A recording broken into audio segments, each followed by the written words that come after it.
ये happy home multi channel का प्रसारण है सीधे आपके सामने।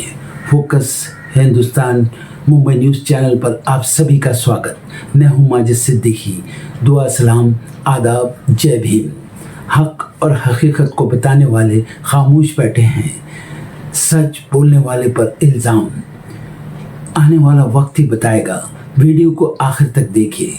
सबसे पहले फोकस हिंदुस्तान को सब्सक्राइब करें, लाइक करें, शेयर करें और अपने कमेंट ज़रूर भेजें। समाज को जगाने के लिए आपकी ज़रूरत है। मैं फिर आऊँगा ताज़ा खबरों को लेकर। माजिद सिद्दीकी, जय हिंद।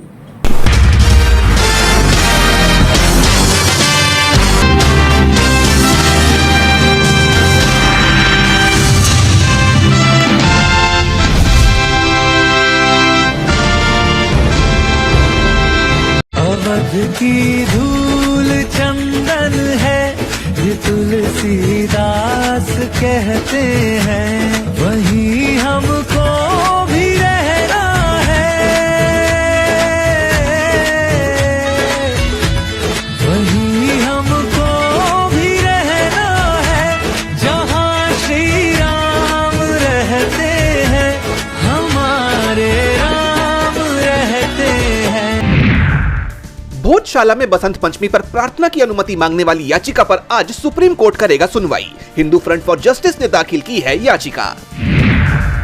जनेश्वर मिश्र पुण्यतिथि आज। सपा प्रमुख अखिलेश यादव जनेश्वर मिश्र पार्क में देंगे श्रद्धांजलि। कल्याण डोंबिवली में राज ठाकरे और शिंदे की पार्टी का गठबंधन। एमएनएस के 5 पार्षदों ने शिवसेना को दिया समर्थन। आज मेयर पद के लिए लॉटरी। शंकराचार्य अभिमुक्तेश्वरानंद को मेला प्रशासन ने भेजा दूसरा नोटिस। माघ मेला खाली करने को लेकर दी चेतावनी। हमेशा के लिए मेले से बैन करने की लिखी बात। दिल्ली एमसीडी के नए आयुक्त बने संजीव खिरवार। गृह मंत्रालय ने दी खिरवार के नाम को मंजूरी। पश्चिम बंगाल में एसआईआर के दूसरे चरण पर चुनाव आयोग सख्त। Chief election commissioner Gyanesh Kumar ने चेताया, कहा सारे नाम होंगे सार्वजनिक, कानून हाथ में लिया तो होगी कार्रवाई। विजयन को एनडीए का न्योता। रामदास अठावले ने केरल के मुख्यमंत्री को दिया खुला ऑफर, कहा साथ आए तो मिलेगा ज्यादा फंड। पंजाब में आज से मिलेगा 10 लाख का मुफ्त इलाज। 3 करोड़ पंजाबियों को होगा फायदा। सीएम भगवंत मान और केजरीवाल करेंगे लॉन्च। पुलिस ने जारी किया रिपब्लिक डे अलर्ट। पोस्टर में पहली बार दिल्ली के आतंकी की तस्वीर। कड़ी की गई सुरक्षा व्यवस्था। पंजाब को लेकर आज दिल्ली में कांग्रेस हाईकमान की अहम बैठक। पार्टी में चल रही असहमति खत्म करने और चुनावी रणनीति पर होगा मंथन। ग्रीनलैंड को लेकर अमेरिकी राष्ट्रपति डोनाल्ड ट्रंप का यू टर्न। यूरोपीय देशों पर टैरिफ लगाने का पलटा फैसला। कब्जे के लिए मिलिट्री कार्रवाई न करने की कही बात। गजा को लेकर बनाए गए अमेरिकी राष्ट्रपति ट्रंप के बोर्ड ऑफ पीस के चार्टर पर आज दावोस में होगा हस्ताक्षर। इजराइल पाकिस्तान ने शामिल होने पर जताई सहमति, जबकि यूरोपीय देशों ने बनाई दूरी। मॉरिशस ने अमेरिकी राष्ट्रपति ट्रंप के बयान पर तोड़ी चुप्पी। ब्रिटेन से की चागोस द्वीप समूह समझौते को जल्द से जल्द लागू करने की अपील। ट्रंप ने इस समझौते पर जताई थी हैरानी। अमेरिकी राष्ट्रपति ट्रंप ने फिर दोहराया भारत पाकिस्तान में संघर्ष विराम कराने का दावा। दावोस में आयोजित वर्ल्ड इकोनॉमिक फोरम में कहा, मैंने अब तक 8 युद्ध रुकवाए, जिसमें भारत पाक संघर्ष भी है शामिल। European council for foreign relation के सर्वे में बीजिंग से आगे निकली दिल्ली। भारत के 73% लोग अपने देश की अर्थव्यवस्था को लेकर हैं संतुष्ट। ग्लोबल टाइम्स ने खुलकर की तारीफ। भारत और यूरोपियन यूनियन के बीच होगी रक्षा डील। ईयू की विदेश नीति प्रमुख काजा कलास ने किया बड़ा ऐलान। दिल्ली में शिखर सम्मेलन के दौरान लगेगी मोहर। सोने और चांदी की कीमत में हुई गिरावट। चांदी 13,000 फिसली। ट्रंप के ईयू पर टैरिफ न लगाने के ऐलान के बाद दिखा असर। चालू वित्त वर्ष में रिकॉर्ड 18 अरब डॉलर पहुंचेगा उर्वरक आयात। बुआई के रकबे में वृद्धि ने बढ़ाई खपत। सरकारी और उद्योग से जुड़े अधिकारियों ने 76% बढ़ोतरी की जताई उम्मीद। केंद्र सरकार ने 500 मेगाहर्ट्ज स्पेक्ट्रम का बिना लाइसेंस इस्तेमाल की दी इजाजत। वाईफाई सेवाओं को बढ़ावा देने के लिए लिया फैसला।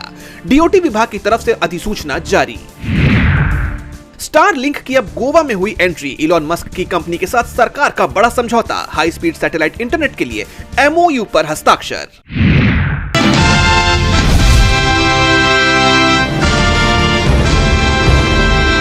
मुंबई के मेयर पद पर मचा घमासान अब दिल्ली तक पहुंच गया है। शिवसेना और बीजेपी के नेता दिल्ली पहुंचे थे। बीजेपी हाईकमान के साथ बैठक की। मेयर पद को लेकर शिंदे सेना की तरफ से पहले 2.5 साल का फॉर्मूला रखा गया, जिसे बीजेपी ने सीधे सीधे ठुकरा दिया। तो वहीं शिंदे ने अपना रुख नरम किया, 2.5 साल की जगह 1 साल के लिए मुंबई का मेयर पद मांगा। कहा यह साल 2026 चल रहा है, बाबा साहब ठाकरे का जन्मशती साल है, इस साल मुंबई का मेयर शिवसेना का होना चाहिए, बचे 4 साल बीजेपी अपना मेयर बना ले, हम तैयार हैं। लेकिन बीजेपी ने उसे भी खारिज कर दिया है। मेयर पद को लेकर दिल्ली में बात नहीं बन पाई है। अब एक बार फिर मुंबई में बैठक होगी। देवेंद्र फडणवीस 24 जनवरी को विदेश से लौटेंगे, शिंदे से मिलेंगे, उसके बाद तय होगा कि मुंबई का मेयर कौन होगा। लेकिन पेच फंसा हुआ है, शिंदे मेयर पद छोड़ने को तैयार नहीं है तो बीजेपी भी अड़ी हुई है। इस बीच शिवसेना यूबीटी की तरफ से भी मेयर पद को लेकर कोशिशें तेज हो गई हैं। मेयर पद को लेकर 22 जनवरी को लॉटरी निकाली जाएगी। अगर उद्धव को भगवान का साथ मिला तो मुंबई में मेयर पद एसटी वर्ग के हिस्से में आ सकता है। ऐसा हुआ तो मेयर शिवसेना यूबीटी का ही बनेगा, क्योंकि इस श्रेणी के सिर्फ 2 पार्षद चुने गए हैं और दोनों ही शिवसेना यूबीटी के हैं।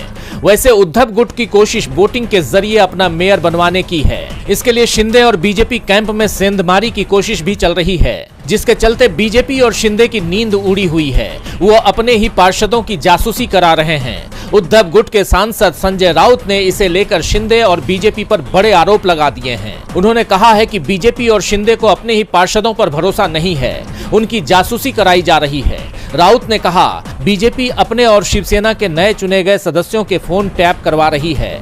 बीजेपी के सदस्यों को एक महंगे होटल में रखा गया। भाजपा के पार्षदों पर उसी पार्टी के कार्यकर्ता नजर रख रहे हैं। होटल में बंद शिवसेना पार्षदों की भी जासूसी हो रही थी। शिवसेना पार्षदों के फोन भी टैप किए जा रहे हैं। बीजेपी और शिंदे ने अपने पार्षदों के साथ जासूस भी तैनात किए हैं, जिससे पार्षद किसी और से संपर्क नहीं कर सके। शिंदे ने तो पार्षदों के जीत के सर्टिफिकेट और आधार कार्ड तक छीन लिए थे। तो साफ है कि राज्य की सत्ता में रहते हुए भी बीजेपी और शिंदे की शिवसेना को डर लग रहा है। डर शिंदे को बीजेपी से तो बीजेपी को शिंदे से भी लग रहा है। एक दूसरे के कैंप में सेंधमारी की कोशिश हो रही है, एक दूसरे को पीछे छोड़ने की कोशिश हो रही है। इसके लिए शिंदे बीजेपी विरोधियों से हाथ मिलाने को तैयार हैं। कल्याण डोंबिवली महानगर पालिका यानी केडीएमसी पर कब्जे के लिए शिंदे ने उद्धव और राज ठाकरे से हाथ मिला लिया है। केडीएमसी चुनाव में बीजेपी को 50 और शिंदे गुट को 53 सीटें मिली हैं। शिवसेना यूबीटी को 11 और मनसे को 5 सीटों पर जीत मिली है। 2 पर कांग्रेस और 1 पर शरद पवार की एनसीपी जीती है। अब खबर आ रही है कि बीजेपी के खिलाफ मनसे और उद्धव सेना के पार्षद शिंदे की शिवसेना का समर्थन करने को तैयार हो गए हैं। खबर आ रही है कि मनसे और शिवसेना यूबीटी के 11 पार्षदों का समर्थन शिंदे की शिवसेना को मिल चुका है, यानी शिंदे की शिवसेना ने बहुमत हासिल कर लिया है। अगर यही स्थिति मुंबई में भी बनी तो मुंबई में भी पासा पलट जाएगा और मेयर पद बीजेपी के हाथ से फिसलकर शिवसेना के पास पहुंच जाएगा।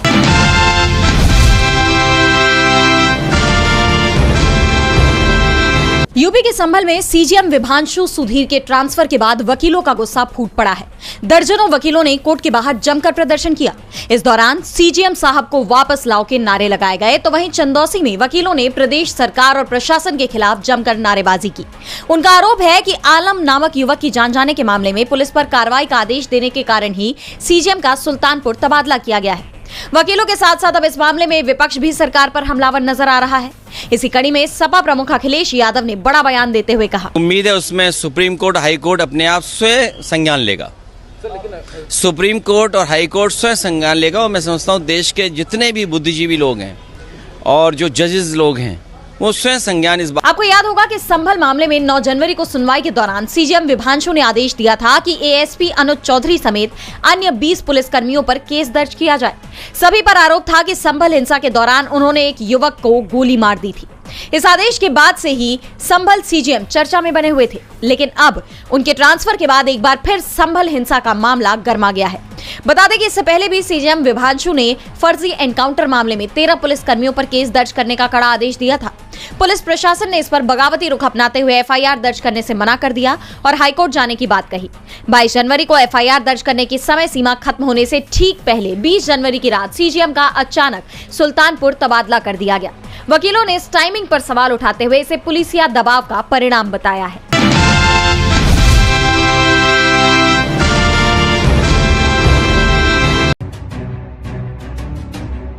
कांग्रेस और आम आदमी पार्टी ने एक दूसरे का हाथ थाम लिया है। जी हां, दोनों अब मिलकर चुनाव लड़ने जा रहे हैं। दरअसल चंडीगढ़ में 29 जनवरी को मेयर, सीनियर डिप्टी मेयर और डिप्टी मेयर पदों के लिए चुनाव होंगे।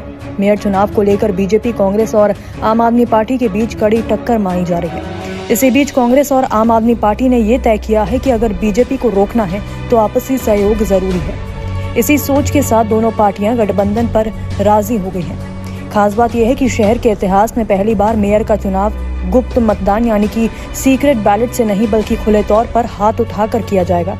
ये फैसला बीते वर्षों में हुए विवादों के बाद लिया गया। आपको बता दें कि कांग्रेस और आम आदमी पार्टी के बीच गठबंधन को लेकर पिछले कई दिनों से बातचीत चल रही थी। शुरुआत में दोनों दलों के कुछ नेता इस साझेदारी को लेकर सहज नहीं थे। बाद में कांग्रेस सांसद मनीष तिवारी की मध्यस्थता से बातचीत आगे बढ़ी, दोनों पक्षों में सहमति बन गई। इससे साफ हो गया कि इस बार भी विपक्ष साझा रणनीति के साथ मैदान में उतरेगा। गठबंधन के तहत पदों को लेकर भी साफ फॉर्मूला तय कर लिया गया है। मेयर पद में आम आदमी पार्टी अपना उम्मीदवार उतारेगी, कांग्रेस उसे समर्थन देगी। सीनियर डिप्टी मेयर और डिप्टी मेयर में इन दोनों पदों के लिए कांग्रेस उम्मीदवार देगी और आम आदमी पार्टी समर्थन करेगी। सांसद मनीष तिवारी ने भी इस फॉर्मूले पर सहमति जता दी है। बताया गया है कि कल सुबह गठबंधन के उम्मीदवारों के नामों का ऐलान होगा, जिसके बाद नामांकन की प्रक्रिया पूरी की जाएगी। चंडीगढ़ कांग्रेस अध्यक्ष HS लखी ने इस गठबंधन को लेकर रणनीतिक फैसला बताया। उन्होंने कहा कि कांग्रेस के पास सहयोग के अलावा कोई दूसरा रास्ता नहीं था। अगर कांग्रेस अकेले चुनाव लड़ती तो ये संदेश जाता कि कांग्रेस बीजेपी के साथ है। बीजेपी को सत्ता से दूर रखने के लिए कांग्रेस जरूरी बलिदान देने के लिए तैयार है। चंडीगढ़ नगर निगम में कुल 35 पार्षद हैं। मेयर बनने के लिए 19 वोट जरूरी होते हैं। बीजेपी के पास 18 पार्षद हैं। आम आदमी के पास 11 वोट हैं। कांग्रेस के पास 7 वोट हैं, जिसमें 1 वोट सांसद मनीष तिवारी का भी शामिल है। आम आदमी पार्टी और कांग्रेस के वोट मिलाकर कुल 18 वोट होते हैं। यानी बीजेपी और गठबंधन दोनों ही खेमों को जीत के लिए सिर्फ एक अतिरिक्त वोट की जरूरत है। कांग्रेस और आम आदमी पार्टी के एक साथ आने के बाद चंडीगढ़ मेयर चुनाव पूरी तरह से कांटे का मुकाबला बन गया है। अब सबकी नजरें उन 1-2 निर्णायक वोटों पर टिकी हैं जो ये तय करेंगे कि चंडीगढ़ नगर निगम की सत्ता किसके हाथ जाएगी।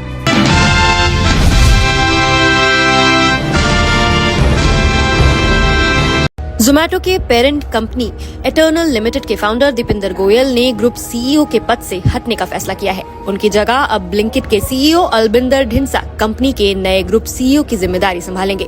कंपनी ने बुधवार 21 जनवरी को स्टॉक एक्सचेंज को भेजी गई सूचना में इस नेतृत्व परिवर्तन की औपचारिक घोषणा की। आपको बता दें, दीपिंदर गोयल 2008 में जोमैटो तत्कालीन नाम फूडीबे के CEO बने थे और बीते करीब 18 साल से कंपनी के निर्माण और विस्तार में अहम भूमिका निभा रहे हैं। हालांकि CEO पद छोड़ने के बावजूद वो कंपनी से पूरी तरह अलग नहीं हो रहे।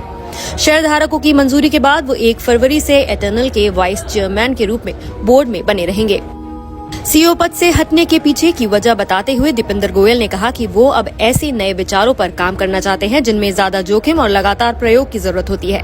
उनके मुताबिक इस तरह के इनोवेटिव और हाई रिस्क आइडियाज पर पब्लिक लिस्टेड कंपनी के ढांचे से बाहर रहकर काम करना ज्यादा उपयुक्त होगा। उन्होंने ये भी स्पष्ट किया कि वो कंपनी की दीर्घकालिक रणनीति, कल्चर और लीडरशिप डेवलपमेंट में जुड़े रहेंगे। जोमैटो के बाहर भी दीपिंदर गोयल की सक्रियता कई उभरते सेक्टर्स में दिख रही है।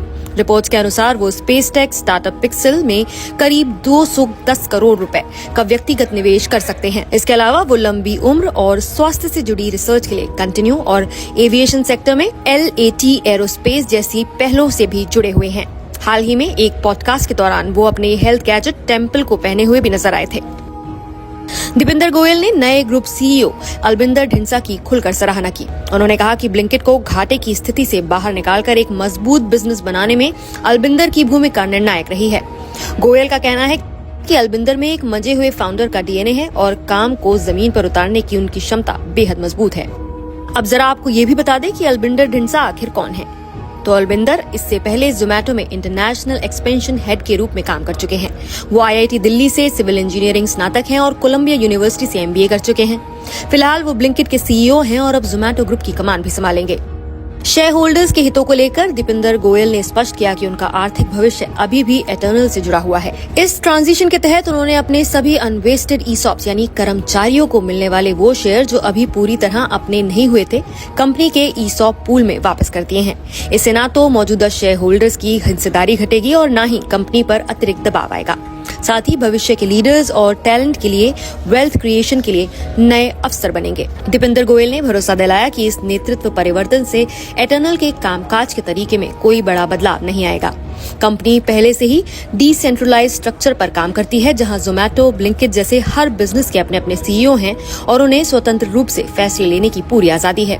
अलबिंदर ढिंसा के ग्रुप सीईओ बनने के बाद भी ब्लिंकिट ग्रुप की प्राथमिकताओं में शीर्ष पर बना रहेगा। अब जब जोमैटो ग्रुप की कमान अलबिंदर ढिंसा के हाथों में जा रही है और दीपिंदर गोयल नई और जोखिम भरी सोच की ओर बढ़ रहे हैं, तो सवाल ये है कि क्या ये बदलाव कंपनी को अगले स्तर तक ले जाएगा। आपकी नजर में ये फैसला जोमैटो के भविष्य के लिए कितना सही है? आपकी क्या राय है, हमें कमेंट करके जरूर बताएं।